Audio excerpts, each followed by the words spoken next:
Why, hello there. George the Fragrance Apprentice here. 10,000 subscribers. We're not talking 10 subscribers. We're not even talking 1,000, which is 10,000 subscribers. I'm playing this video here. This was my first ever video that I released. Look at that.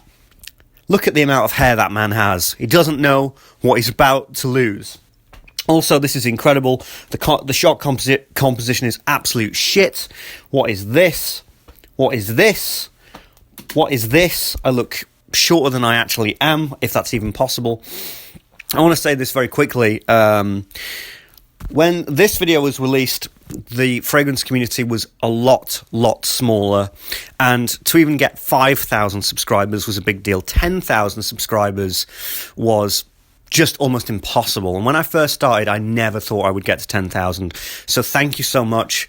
And I'm very proud that even though I started, this is a video from 2013, I'm so happy that I've managed to stay relevant in your eyes and that I'm still pumping out good quality videos, and the Fragrance Apprentice is still sought after, and you still watch the Fragrance Apprentice. Thank you so much. It's been quite an emotional journey, really. So, a couple people over the years have asked me, what does my entire collection look like? And when I first started, I was a bit nervous, I was a bit wary. But now, this is nearly, I think, 200 fragrance bottles up and down here. It's quite a lot. It's accumulated over time. There's one person who has consistently been asking for this video since I virtually started. And so, Lisa, this is for you. This is the first fragrance I'm going to show. This is Petit Fracas by Robert Piguet. Lisa, you've been always asking for this video. I hope that you will get exactly what you wanted from this video that we're about to shoot. So, no pressure on any of us today. So, we're going to move all of these fragrances and some of the fragrances that I have strewn around the house into the kitchen. You're going to see everything, pretty much. There's 3 or 4 fragrances that I don't have with me at the moment, but I'll tell you exactly what those are, and then after that you will literally see everything. So let's get to it.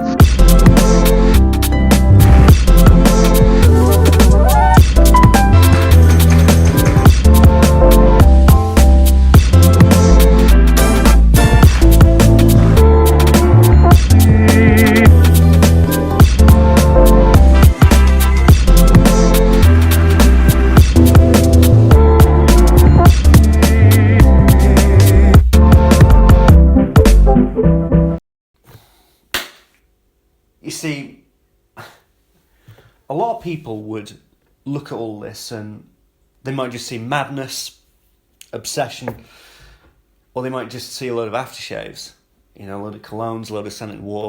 What's the whole deal about? And fair play.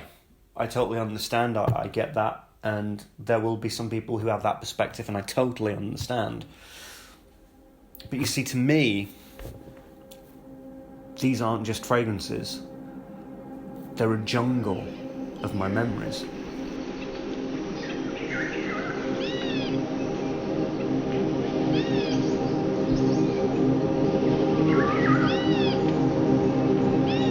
They're a cityscape of my experiences.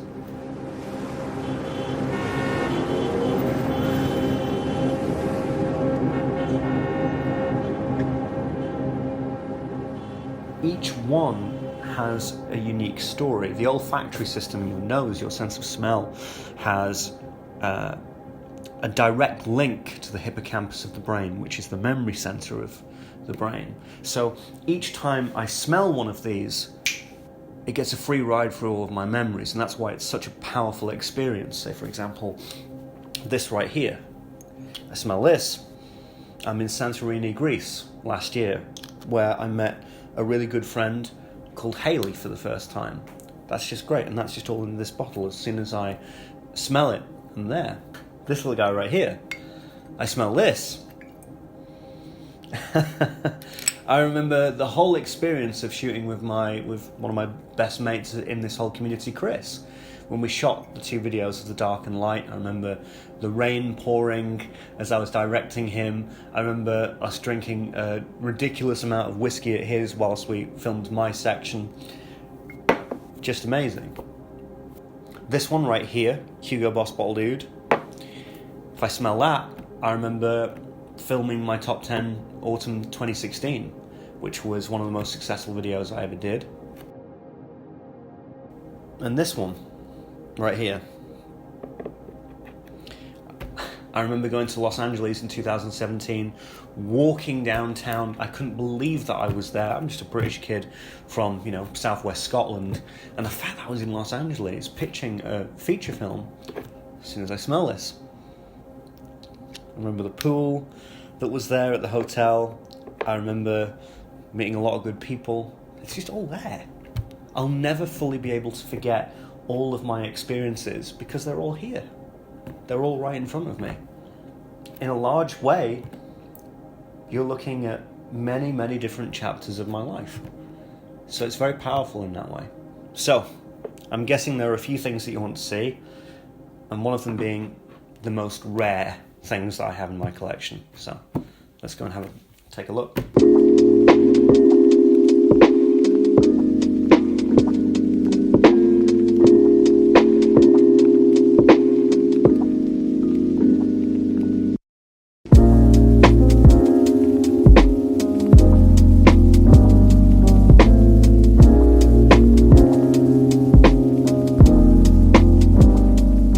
I don't think that I would say that I'd have anything incredibly rare. I don't have like a 1940s original, Guerlain Shalimar or anything like that. But I do have a couple rare ones here. I think that this is one that I'm very proud of. This is Potion Royal Black. This is a fragrance I went on about, when it first came out, and it did very, very well, was very, very successful. You can't really get it anymore. You have to buy it for a ridiculous amount of price. I've still got about half a bottle in here, I reckon, because you don't have to use it that much because it's just so damn strong. But if I do run out, well, that would be a shame, wouldn't it? That would be so sad to lose this bottle. Oh! Got a backup bottle, mate. This will be lasting me for quite a number of years, I'm sure.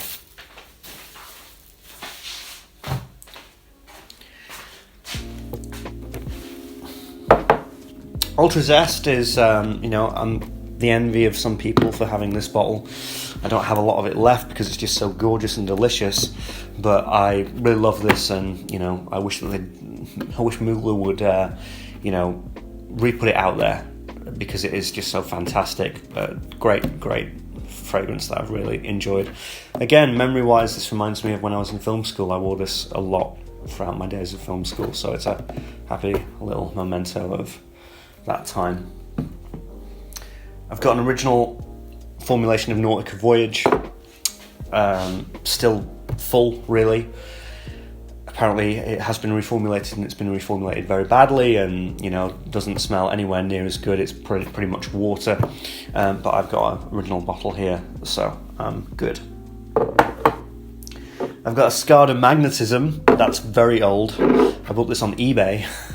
I don't wear it that much, but I'm just so proud to have it, to be completely honest, because that was hyped up a lot. It's a very unique fragrance, and it's so rare that Skada doesn't even do men's fragrances anymore. So to have a Skada men's fragrance in itself is quite an achievement. I've got Van Cleef & Arpels Midnight in Paris EDT. That is really hard to find these days, so very, very happy that I have that. I'm actually not the biggest fan of it, to be completely honest, but again, as a collector, I think that's quite lovely to have.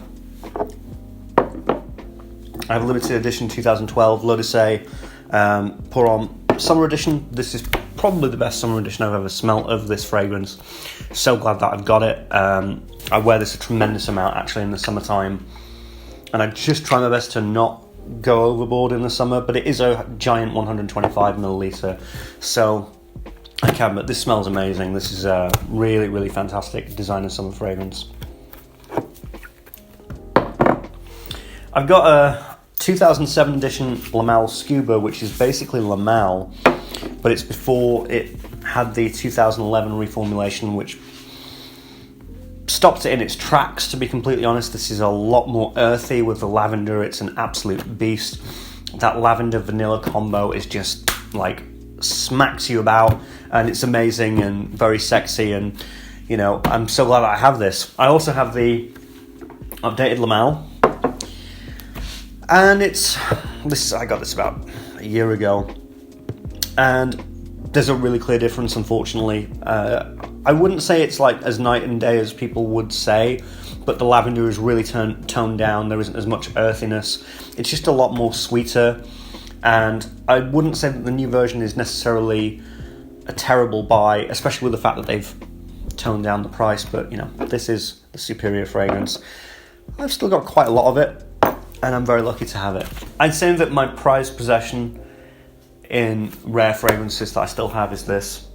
This is the original L'Instant de Guerlain Eau Extrême before it went into all of its different reformulations. It then got changed into this,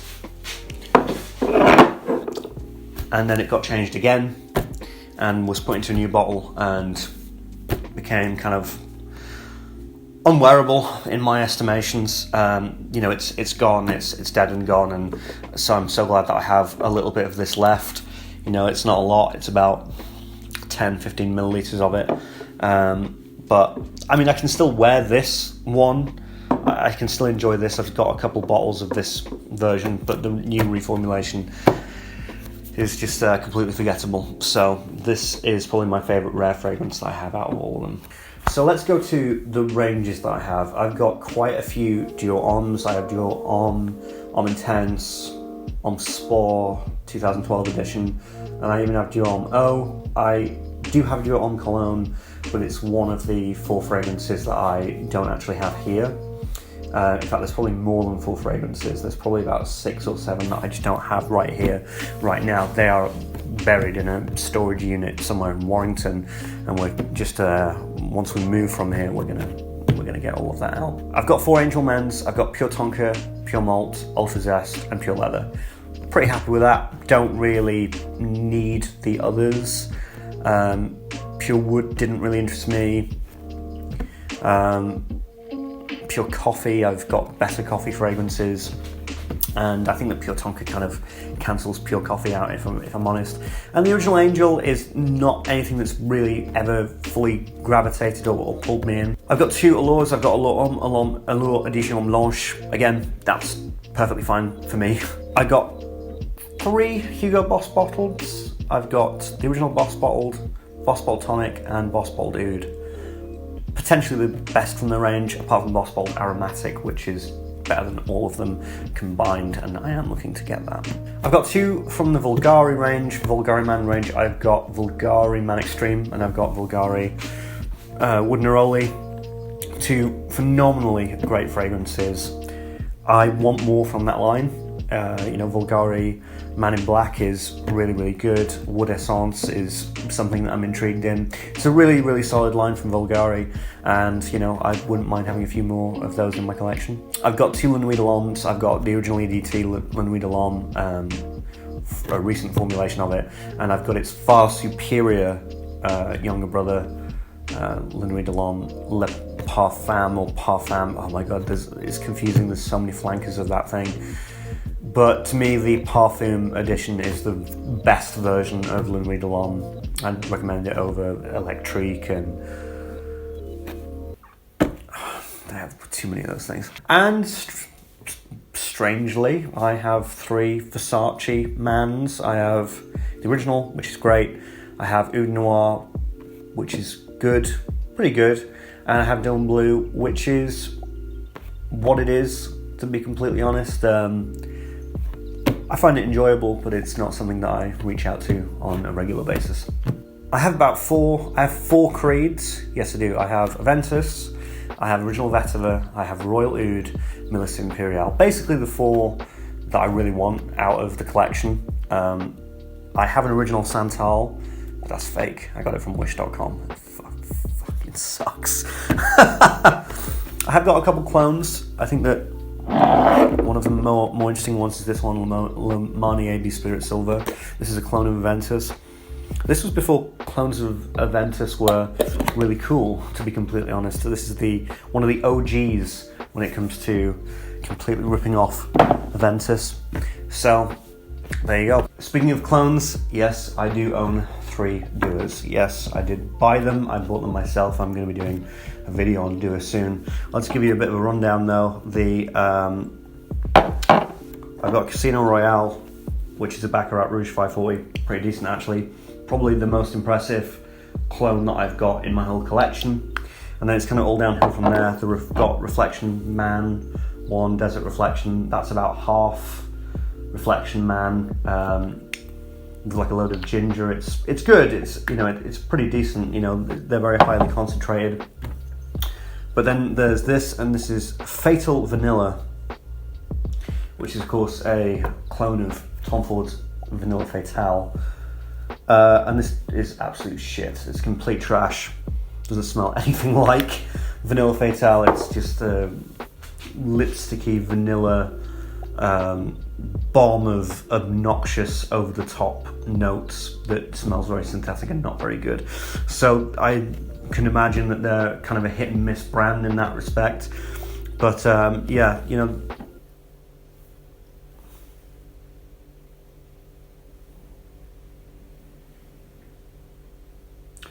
Oh, I forgot I had this.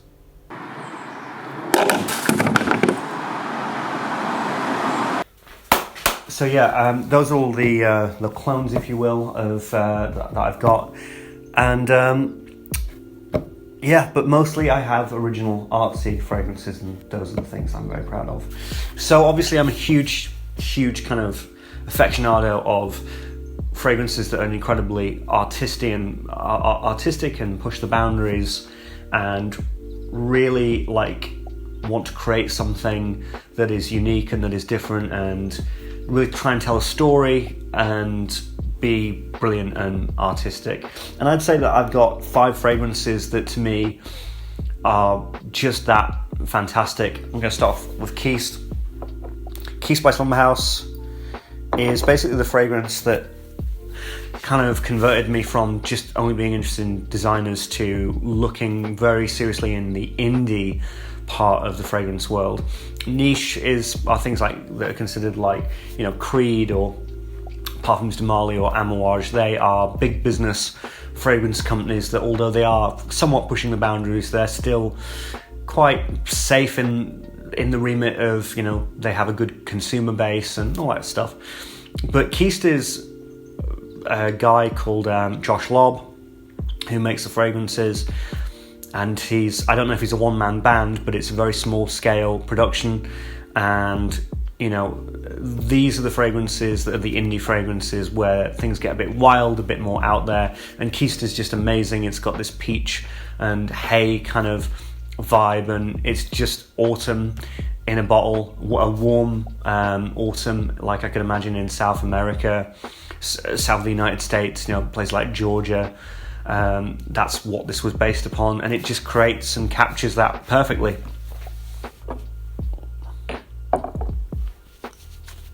I've mentioned this a couple times. I had this on my coffee list recently.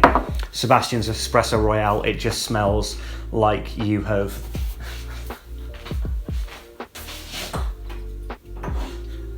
smells like you just got that, put that in there, and just washed it all over you. It's just coffee with. In fact, I'm not kidding.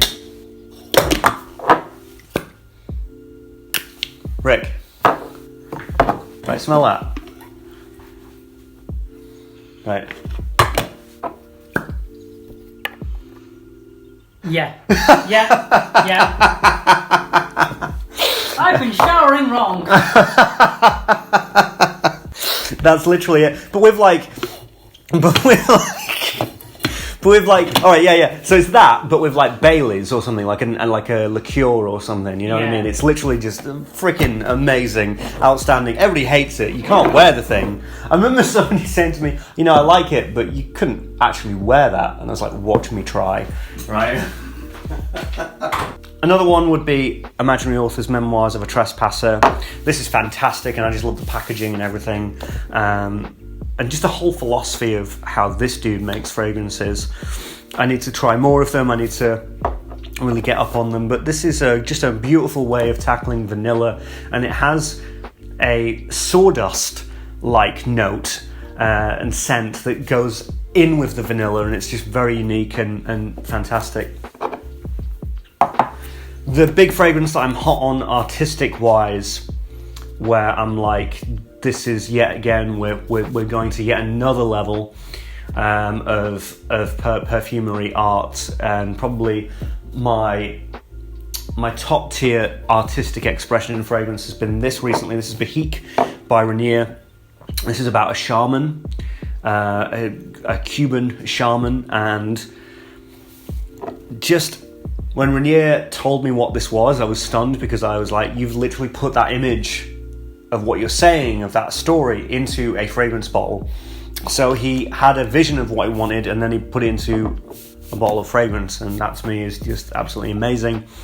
So fantastic. These are some of the proudest fragrances that I own in my collection. So I've got, I don't know how many bottles here. I think we're looking at 150 plus. I think maybe coming up to 200. You and me both, mate. So which one is my favourite out of all of them? Well, some of you who have been around for quite a while will know immediately what it is. But for those of you who don't... Oh, it's this one. Out of all of them, this is my favourite one. Milice Imperiale by Creed. It's just amazing, and this is the one that really has a lot of great memories for me. You know, I wore this when I was in India, I wore this when I was in Los Angeles, and it's been with me for a big part of my life. If all of this disappeared tomorrow, I would be extraordinarily sad and really upset. But the first one that I would go out and rebuy is this one. So that it's all a collection of great experiences, and it's just a great hobby. You know, it's just a fantastic hobby to have. I feel very grateful about the fact that I've been able to have success with this hobby. I've had success with talking about this hobby to all of you. You know, I've got to look at this and never take it for granted. You know, there are people in the world, in lots of countries, who don't even have food. They don't have clean drinking water. And here I am with probably just over £10,000 worth of fragrance, and I try my best to never ever take that for granted and just try to be real about it. You don't technically need any of these things.